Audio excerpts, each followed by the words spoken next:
Bueno, les decía que la garantía de los derechos para más de la mitad de la población que somos las mujeres, también la lucha contra las desigualdades, el desarrollo de políticas públicas que amplíen, como decía el presidente Zapatero, las oportunidades de felicidad de todas las personas, son pilares de la acción de este Gobierno y son más necesarios, si cabe, en este momento de incertidumbre y de dificultades para nuestro país. Desde el año 2020, el inicio de esta legislatura, las consecuencias económicas, sociales y sanitarias de la pandemia y ahora también la guerra criminal en Ucrania han profundizado las enormes brechas y problemas sin resolver de una forma de organizar la economía y la vida, el neoliberalismo, que es incompatible con la vida y con la garantía de los derechos de las grandes mayorías sociales. En todo el mundo, no solamente en nuestro país, nos enfrentamos a una profunda crisis climática y energética, a una salvaje crisis de cuidados y también a un injusto reparto de la riqueza y del tiempo que permite a los ricos cada vez ser más ricos y que condena a la mayoría social a no poder desarrollar sus proyectos de vida en plenitud. El elevado precio de los alimentos y otros productos básicos, la elevada inflación, el aumento de las hipotecas o la imposibilidad de conciliar son los principales problemas a los que se enfrentan en este momento la mayoría de las familias de nuestro país. Somos muy conscientes de que nuestra tarea como Gobierno es dar certezas ante la incertidumbre en forma de políticas públicas que den respuesta a las urgencias y que a la vez impulsen las transformaciones estructurales, soluciones y no solamente parches para que todo el mundo pueda vivir con dignidad y con seguridad en nuestro país. Y no nos olvidamos de que en las crisis y en los momentos difíciles no todo el mundo se la juega por igual. Quienes más se la juegan son las familias y son particularmente las mujeres. Por eso este país necesita ahora más que nunca políticas feministas. Efectivamente, en los momentos de crisis y dificultad, las peores consecuencias siempre son para las mujeres. Son las mujeres quienes ya de partida se encuentran en situaciones más vulnerables, con empleos más precarios, con salarios más bajos, con más tareas de cuidados a sus espaldas y con menos tiempo para vivir, y en demasiados casos sufriendo diferentes formas de violencias machistas. La crisis hace que esta desigualdad y, por tanto, las dificultades para las mujeres aumenten todavía más. Así, como sabrán, el riesgo de pobreza persistente es mayor para las mujeres que para los hombres, 15,6% para las mujeres y 14,7% para los hombres. Según la encuesta de condiciones de vida del INE, en el año 2020, el 13,2% de las mujeres sufrían retrasos en pagos relacionados con la vivienda principal o en compras a plazos. Esto supone un 57% más que antes de la pandemia y un 67% más que en el año 2008. Además, el 36,6% de las mujeres no tienen capacidad para afrontar gastos imprevistos, un 3,7% más que antes de la pandemia, y quiero que piensen también en las familias monoparentales, el 83% de ellas encabezadas por una mujer con uno o más hijos. Hablamos, por tanto, de 1,5 millones de hogares en los que todas las tareas de cuidados y la responsabilidad de llenar la nevera recaen sobre una mujer que afronta sola estas tareas, muchas veces sin red familiar o red vecinal de apoyo. Mujeres que no tienen tiempo ni para descansar, ni para ir al médico o, por supuesto, para tomar un café con unas amigas o para ir al cine o al teatro.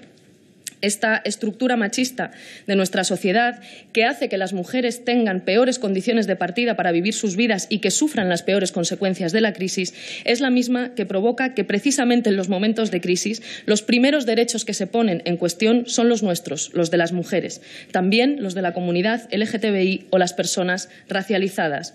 Cuando más evidente se hace que luchar contra la crisis es hacer políticas feministas, es decir, políticas de reducción de las desigualdades, de fortalecimiento de los servicios públicos, de conciliación, de lucha contra las violencias machistas, precisamente cuando esto se hace más evidente, más se empeña la reacción machista en señalar al feminismo como su enemigo y en frenar los avances de derechos de más de la mitad de la población, que somos las mujeres. Cada vez que oigan a los reaccionarios hablar de chiringuitos, de contratos para mantener relaciones sexuales, de ridiculizar a las mujeres feministas, piensen en la última vez que vieron a su madre sentarse en el sofá a leer un libro o a ver la tele, en cuántas veces ha retrasado su hermana la cita en el médico porque no le daba tiempo a ir si quería trabajar y cuidar a su familia, quién limpia los baños en su casa, quién cobra la pensión más baja o quién tendió la mano a su compañera de trabajo cuando denunció que sufría violencia machista y nadie la creía. Este Gobierno no se va a equivocar. responder a las urgencias y las dificultades de hoy y transformar nuestra sociedad para que todo el mundo pueda vivir bien es hacer más que nunca hoy políticas feministas, políticas que son para todas las mujeres y para el conjunto de la sociedad, porque las políticas para la igualdad implican redistribución de la riqueza, del tiempo y de los cuidados, con servicios públicos fuertes, con políticas públicas de conciliación que nos permitan tener tiempo para vivir, con salarios dignos y estabilidad laboral, con una reforma fiscal justa y también con intervención de los sectores estratégicos de la economía, como defiende la Unión Europea en el ámbito energético, cuando haya quien quiere convertir los derechos de todos, la vivienda, la energía o la salud, en el negocio de unos pocos buitres o especuladores. En consecuencia, somos muy conscientes de que hacer políticas públicas feministas implica también un compromiso presupuestario. Menos lacitos y más dineritos, le decía el movimiento feminista al gobierno de M. Rajoy, o disculpen, Mariano Rajoy, que quizá no sean la misma persona, porque en el año 2017 ninguna de las partidas presupuestarias dedicadas a la prevención de las violencias machistas y a la igualdad de oportunidades entre mujeres y hombres había alcanzado los niveles previos al año 2008. Vamos a seguir avanzando en la inversión en políticas feministas que salvan vidas y que nos hacen un país mejor. Cada año de esta legislatura hemos ampliado las partidas presupuestarias dedicadas a las políticas feministas y así lo vamos a seguir haciendo. Los próximos presupuestos generales del Estado tienen que reflejar esa inversión que necesitan las vidas de las mujeres de nuestro país para que sean vidas libres de violencias machistas, para que podamos tener una mejor conciliación de la vida personal, familiar y laboral y, por supuesto, para seguir luchando contra la LGTBI-fobia y el racismo. Necesitamos, por tanto, un año más, unos presupuestos feministas. Esos presupuestos nos permitirán avanzar con paso firme en la agenda feminista de este Gobierno. Y no pienso solo en las políticas que implementa y propone de forma directa este departamento, como la Ley Solo sí es sí, el Plan Corresponsables, la institucionalización del Pacto de Estado contra la Violencia de Género, la nueva Ley del Aborto o la Ley Trans y de Derechos LGTBI. También la subida del SMI, la intervención del precio de los alquileres para parar los pies a los buitres y especuladores y para garantizar la vivienda como un derecho, la reversión de los recortes del Partido Popular en dependencia, la ratificación del Convenio 189 de la OIT para garantizar los derechos laborales de las trabajadoras del hogar, la inversión histórica en educación de 0 a 3 años o el reconocimiento de coeficientes reductores para mujeres con profesiones tan feminizadas como poco valoradas como son las mariscadoras, son también políticas feministas en la medida en que consiguen acortar las brechas de desigualdad y, por tanto, son especialmente ventajosas para las mujeres de nuestro país. Sin duda, pienso que todo ello hacen tanto de este Gobierno como de estas Cortes Generales y particularmente de este Parlamento los más comprometidos con los derechos de las mujeres de toda la historia de nuestra democracia. Y me van a permitir aquí una reflexión. Resulta muy hipócrita estar defendiendo en las comunidades autónomas en las que se gobierna, como hace el Partido Popular, y en los medios de comunicación, una bajada de impuestos a los más ricos, cuando a puerta cerrada se pide el aumento de la financiación a las comunidades autónomas para la lucha contra la violencia machista. Yo no sé de dónde se piensa el señor Moreno Bonilla, de dónde se piensa la señora Ayuso, de dónde se piensan sus señorías del Partido Popular, que salen los presupuestos que permiten hacer políticas de lucha contra las violencias machistas. No sé si creen que caen del cielo o que se nos los encontramos en unos sobres que están encima de la mesa en nuestros despachos, pero ya les digo yo que no, que el dinero para luchar contra las violencias machistas sale de los impuestos, de una política fiscal que se corresponda con nuestra Constitución, de una política fiscal justa, que la fiscalidad justa, que los ricos paguen lo que les corresponde, es la base que permite construir unos servicios públicos fuertes y unas políticas de lucha contra las violencias machistas, de conciliación y para la igualdad fuertes, que es lo que necesita nuestro país, especialmente en estos momentos de crisis. Y para quienes no les convenzan los argumentos de reducción de las desigualdades y de garantía de los derechos humanos, quiero advertirles que los datos económicos también acompañan a las feministas. Necesitamos políticas públicas feministas no solo porque este país ya no quiere permitirse más desigualdad, es que además tienen un impacto muy significativo en la economía y en su capacidad de crecimiento.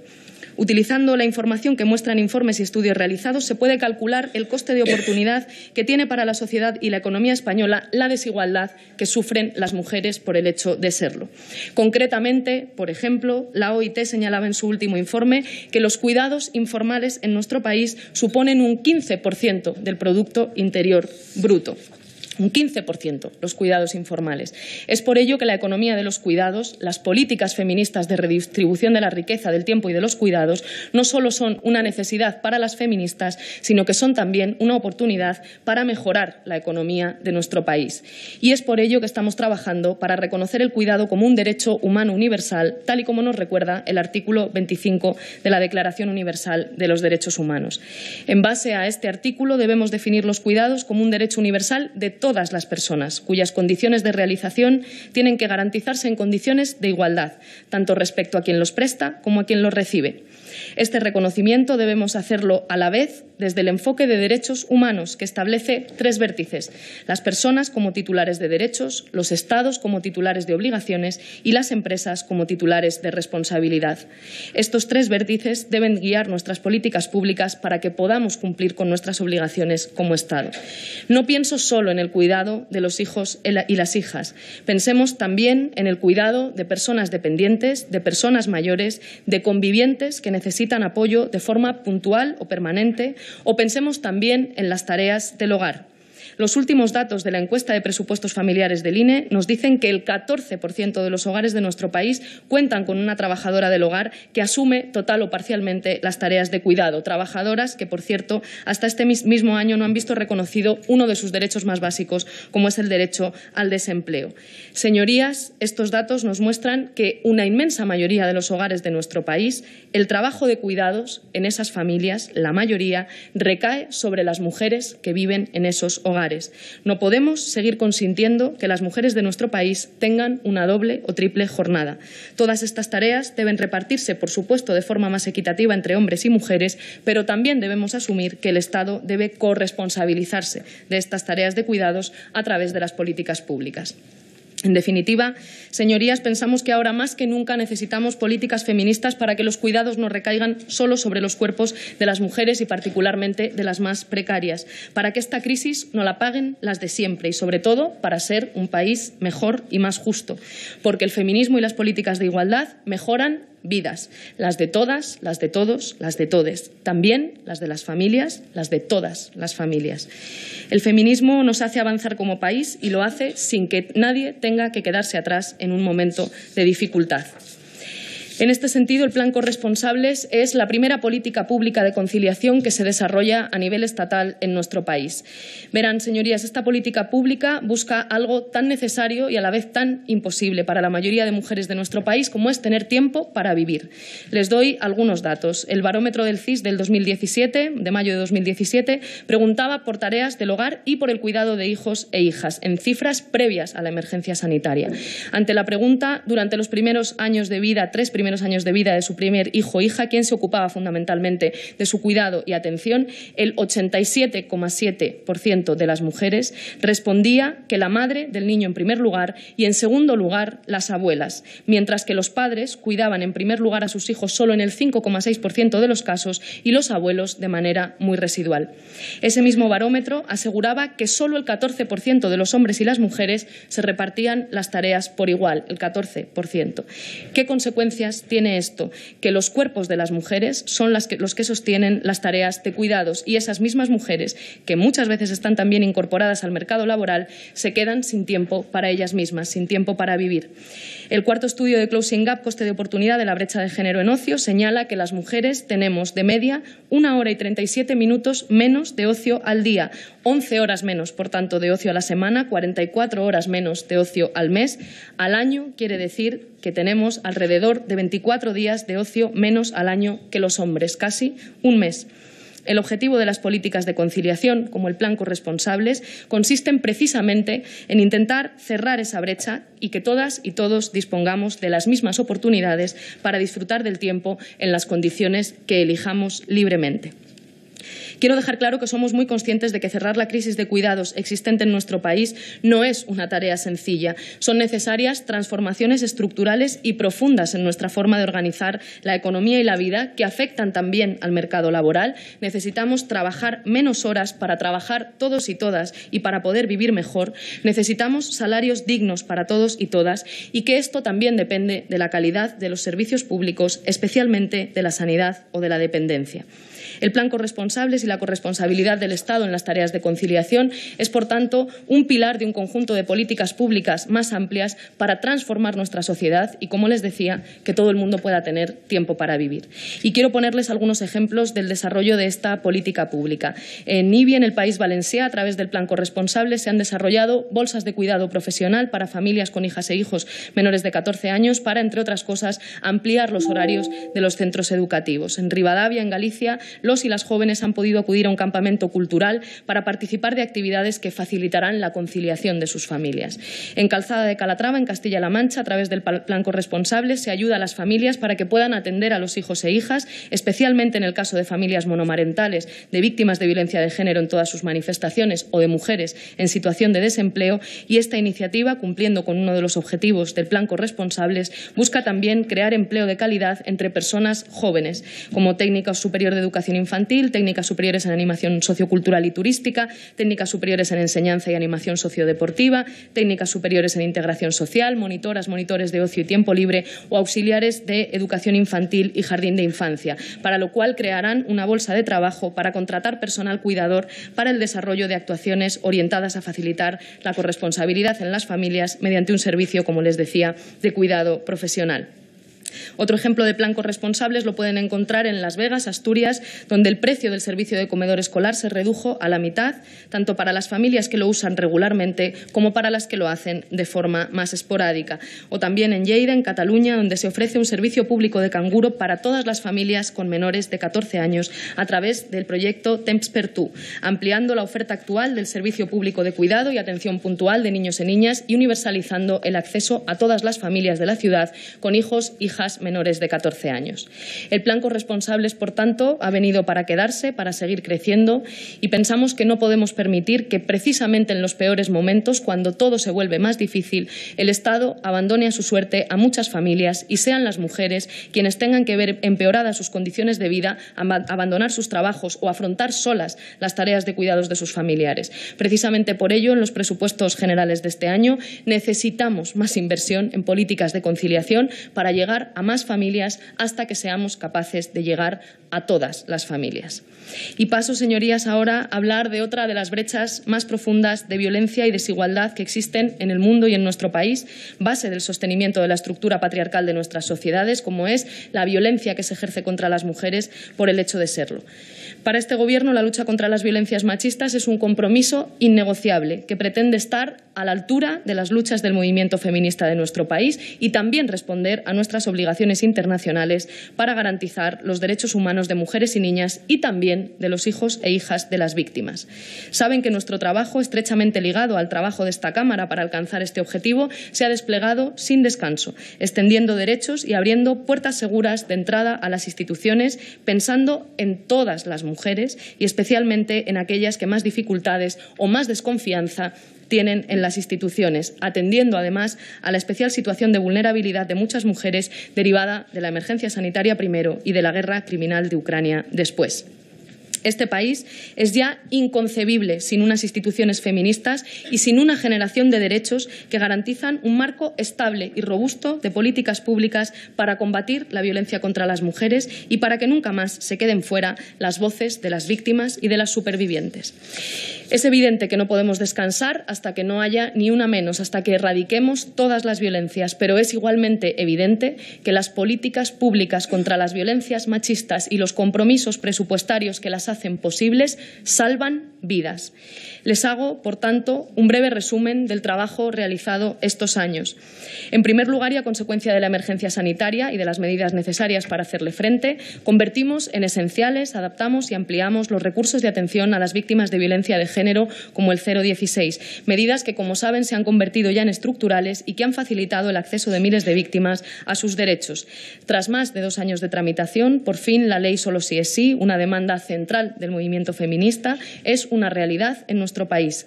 Hemos ampliado el servicio 016 y Atempro a todas las formas de violencia contra las mujeres. Hemos sido el primer país de Europa que pone los fondos de recuperación, transformación y resiliencia también al servicio de la lucha contra las violencias machistas, invirtiendo esos presupuestos, esos fondos en la creación de los centros de crisis para supervivientes de violencias sexuales que estarán operativos en 2023 en todas las comunidades autónomas. Somos también el primer país del del mundo en incluir en las estadísticas oficiales todos los feminicidios y no solo aquellos que se dan en el ámbito de la pareja o la expareja y que, como saben, son contabilizados de forma oficial desde el año 2003. Hemos prohibido la aplicación del falso síndrome de alienación parental y prohibido también el régimen de visitas de los niños y niñas a sus padres ante el más mínimo indicio de violencia de género a través de la Ley de Infancia. Y quiero ser clara e insistir en esto. No podemos permitir que los niños y niñas convivan con un maltratador. Y fíjense que ni siquiera este es un derecho de las madres, sino sobre todo un derecho de los niños y de las niñas que merecen vidas libres de violencias. Un maltratador nunca es un buen padre, nunca es un buen padre, un maltratador. Y negar esta realidad, además de poner en riesgo a muchas mujeres, implica blanquear la violencia que sufren esos niños y esas niñas. Así que les pido que se pongan de parte de los derechos de la infancia. Les pido que reconozcan que existe la violencia vicaria y que lo que hacen las madres protectoras no es otra cosa que ser un escudo, proteger a sus hijas e hijos y protegerse a sí mismas de la violencia machista, de la violencia que ejercen sus maltratadores. Y, señorías, este viernes es el Día Internacional contra la explotación sexual y el tráfico de mujeres, niñas y niños, y este Gobierno está también impulsando avances decisivos para combatir esta extrema forma de violencia machista. Esta misma semana aprobábamos en el Consejo de Ministros el Plan Camino, un plan operativo que nos permite, por primera vez en nuestro país, crear un camino para las víctimas de trata y explotación sexual y para las mujeres en contextos de prostitución, para que puedan tener alternativas dignas y viables, garantía de derechos habitacionales, económicos o de salud, para poder desarrollar sus proyectos de vida. Este plan es la primera caja de herramientas que hemos podido consensuar para garantizar que cualquiera de las 90.000 mujeres que el INE dice que pueden estar en contextos de prostitución y en riesgo de ser explotadas puedan tener acceso a papeles, a casa, a trabajo digno, a salud y a un lugar en el que recuperarse con toda la asistencia psicológica o jurídica que puedan necesitar. Fíjense que estamos pidiendo lo mínimo, un suelo básico para equiparar a estas víctimas al resto de las titulares de derechos que ya hemos reconocido en el resto del ordenamiento jurídico de nuestro país. Y quiero compartir con ustedes la siguiente reflexión. No habrá abolición de la prostitución, no habrá abolición de la explotación sexual y de la trata sin condiciones materiales para que todas esas mujeres tengan vidas alternativas. No basta con perseguir de forma eficaz a los proxenetas y a los tratantes, objetivo también prioritario para este Gobierno. Lo determinante, pensamos, es romper el círculo de la precariedad y de la exclusión que hace que muchas veces esas mujeres vuelvan, incluso tras haber salido, a una situación de explotación sexual. El abolicionismo puede convertirse en una política de Estado si pone en el centro la garantía de los derechos de las mujeres en contextos de prostitución. Y ello pasará también por una fuerte inversión presupuestaria para alcanzar este objetivo. ¿Saben por qué las derechas insisten siempre en las políticas punitivistas y no en aquellas de justicia social y de reparación para acabar con las violencias? Entre otras cuestiones, porque sale más barato. Apelo, por tanto, a la mayoría feminista de esta Cámara. Hay consensos en esta materia. Proxenetas y tratantes a la cárcel. Víctimas con papeles, con techo, con empleo, con salud, con atención psicológica especializada, a recuperarse y a desarrollar sus proyectos de vida. Sentemos, por tanto, las bases para que por fin España se tome en serio acabar con la trata y con la explotación sexual. Quiero señalar también que estos avances son una muestra más de cómo han cambiado las políticas contra la violencia machista desde que ustedes aprobaron en esta Cámara el Pacto de Estado contra la violencia de género. Un pacto de Estado que también con su protagonismo logramos renovar, ampliar y hacer permanente a través de un acuerdo de todos los grupos políticos del Congreso y el Senado, a excepción de Vox, el 25 de noviembre del año pasado. Poco a poco hemos ido haciendo realidad ese estándar mínimo que nos obliga como Estado a atender a todas las víctimas de todas las violencias. Pero, señorías, este mandato no solo exige más leyes, sino también más y mejores políticas públicas y más presupuesto. Es por ello que en julio alcanzamos un acuerdo junto a las comunidades autónomas, el Acuerdo de Tenerife, para estabilizar e institucionalizar el Pacto de Estado y sus compromisos presupuestarios.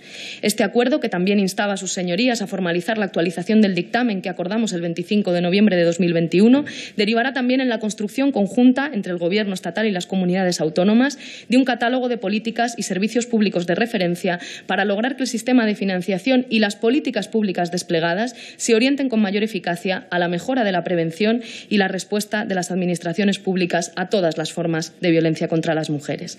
Por último, en noviembre de este mismo año, este país tendrá la primera política rectora estatal de lucha contra las violencias machistas, ampliando el marco de obligaciones y responsabilidades de los 3 niveles de la Administración a todas las violencias a través de la Estrategia Estatal de Lucha contra las Violencias Machistas, que irá desde el 2022 al 2025. No somos complacientes, quiero también insistir en ello. Sabemos que no existen recetas mágicas contra la violencia, más que la persistencia incansable de nuestro trabajo. Pero, desde luego, también hay elementos en los que debemos incidir porque nunca han sido una prioridad. No podemos seguir obviando lo evidente. Claro que los violentos no son los hombres en general, sino los machistas y los maltratadores. Pero es que, efectivamente, todos los agresores son hombres. Es hora ya, por tanto, de que también les hablemos a ellos. El feminismo, las demócratas, ya hemos dejado claro cómo queremos que sea nuestra sociedad. Queremos otro orden social de las cosas en el cual la igualdad sea la norma. Es la estructura económica, queremos otro orden social de las cosas en el cual la igualdad es la norma, en el que la estructura económica, cultural, social más justa que construyamos sustituya al patriarcado. Y la pregunta es sencilla. Los hombres, particularmente los machistas, ¿qué están dispuestos a hacer por la igualdad? ¿Qué están dispuestos a hacer para construir esa sociedad feminista? Esta pregunta no puede seguir sin responder en nuestro país, pues somos mayoría los que tenemos la firme convicción de que no erradicaremos la violencia machista hasta que los hombres también se impliquen. Es por ello que queremos dar un paso más y este ministerio habla también directamente a los hombres. La igualdad no es un asunto solo de las mujeres, aunque las mujeres seamos las protagonistas indiscutibles de esta lucha. La igualdad es un asunto de país. Me gustaría, señorías, también introducir un tema que creo que no debería ser ajeno a los debates de esta Cámara. Hemos visto estos meses cómo la primera ministra finesa era cuestionada y acosada por bailar con unas amigas o el intento de asesinato de la vicepresidenta argentina Cristina Fernández de Kirchner.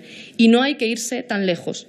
Con demasiada frecuencia en nuestro país se desacredita a todas aquellas mujeres que toman el espacio público para reivindicar sus derechos.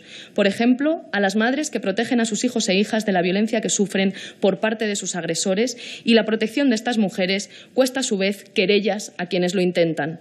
Los avances feministas son imparables, pero cuentan con una reacción cada vez más agresiva. La propaganda machista que busca dar miedo a las mujeres, generar dudas y ridiculizar el ejercicio de sus derechos está cada vez más presente en la vida pública. Del mismo modo, la violencia política contra las mujeres que deciden hacer feminismo, desde la sociedad civil o desde las instituciones, desde la cultura, desde el deporte, desde la judicatura, para transformar este país y acabar con las desigualdades y el machismo, no para de crecer. La ridiculización, la mentira y la difamación, el acoso judicial y mediático, el escrutinio y la persecución de la vida privada de esas mujeres, el hostigamiento y el intento de aislamiento social y político son algunas de las estrategias en las que se concreta esa violencia política, por no hablar de otras formas más graves en las que se han concretado esas violencias en todo el mundo, incluyendo los feminicidios políticos.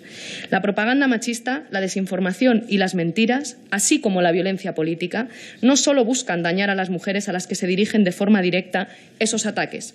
Buscan también el disciplinamiento de todas las mujeres, alimentar los discursos de terror sexual y de normalización de las desigualdades, de culpabilización de las mujeres por las violencias que ellas mismas sufren, para que vivamos con miedo a ser ciudadanas de pleno derecho, con miedo a organizarnos para conquistar nuestros derechos, con miedo a divertirnos, con miedo a trabajar, con miedo a expresarnos libremente y, en definitiva, con miedo a vivir vidas que merezcan la pena ser vividas.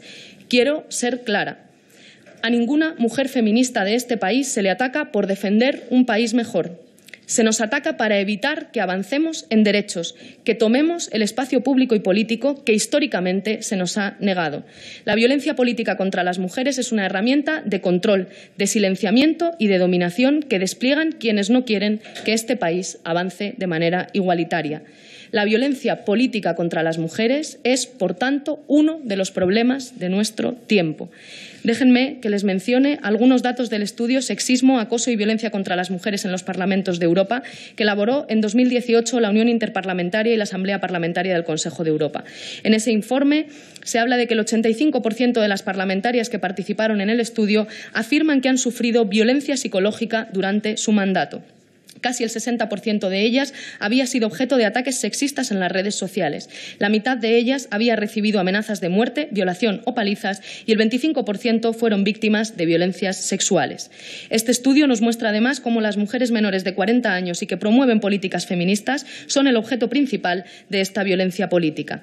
Esta violencia política, señorías, no es más que un aviso a navegantes. Mujer, no te metas en política, como también relata la magnífica serie Intimidad.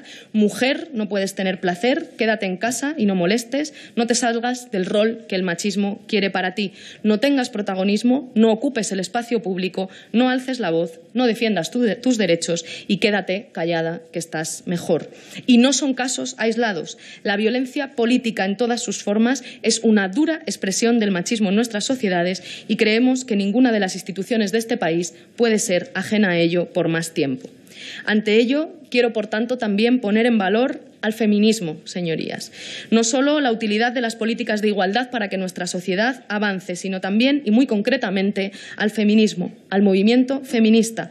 El feminismo popular de esas madres solas que consiguen sacar adelante a una familia en las situaciones y circunstancias más precarias. El de las activistas en las asambleas, en las entidades feministas, en las asociaciones de barrio, que sacan un hueco, no se sabe de dónde ni cómo, para ir a la asamblea o para acompañar a una mujer que está viviendo una situación de violencia. A los feminismos, a las que quieren que el feminismo se haga grande y que quepamos todas. A las tiktokers, a las gamers, instagramers, streamers, youtubers, twitteras, que hacen de cada espacio digital una resistencia frente al odio. Quiero darle las gracias a las abuelas que no siempre han llamado a lo que hacían feminismo y a las que se han atrevido a nombrarlo desde tantos lugares, también desde esta Cámara, cuando no era tan fácil hacerlo como ahora. Quiero dar las gracias a todas las mujeres que hacen feminismo desde todos los lugares, porque vosotras sois quienes hacéis posible que avancemos en derechos, que la esperanza siga intacta, que seamos más a pesar de los machistas y reaccionarios y que podamos seguir diciendo con rotundidad que este país puede ser mejor, que se puede acabar con la violencia contra las mujeres, que podemos ser más felices, que podemos redistribuir la riqueza, el tiempo y los cuidados y que eso lo va a lograr el feminismo. Este Gobierno es, se lo puedo asegurar, muy consciente de que no estaríamos aquí sin lo mejor de este país, que es el movimiento feminista. Y por último, señorías, querría referirme brevemente, porque ya hemos tenido ocasión de hablar de ello y podremos seguir, si a ustedes les interesa, en sus intervenciones, del trabajo intenso que ustedes afrontan en este periodo de sesiones y de nuestro compromiso como Gobierno de acompañarlo y también de facilitarlo con el objetivo de que antes de que acabe el año, tanto la nueva ley del aborto como la ley trans y de derechos LGTBI estén definitivamente aprobadas y en vigor en nuestro país. La reforma de la Ley Orgánica de Salud Sexual y Reproductiva y de la interrupción voluntaria del embarazo, así como la Ley para la Igualdad Real y Efectiva de las personas trans y para la garantía de los derechos de las personas LGTBI son dos piezas clave para el desarrollo de los derechos y de las libertades de la mayoría de la población. Y, por tanto, este es el momento, y no cualquier otro, de avanzar de forma decidida tanto en los derechos de las mujeres como también de la comunidad LGTBI. Les agradezco por ello el compromiso personal y colectivo para que tanto el Gobierno como las Cortes Generales, en el ejercicio de nuestras funciones y afianzando también una dinámica de trabajo compartido, lo hagamos posible cuanto antes. Muchísimas gracias por su atención y a disposición del debate.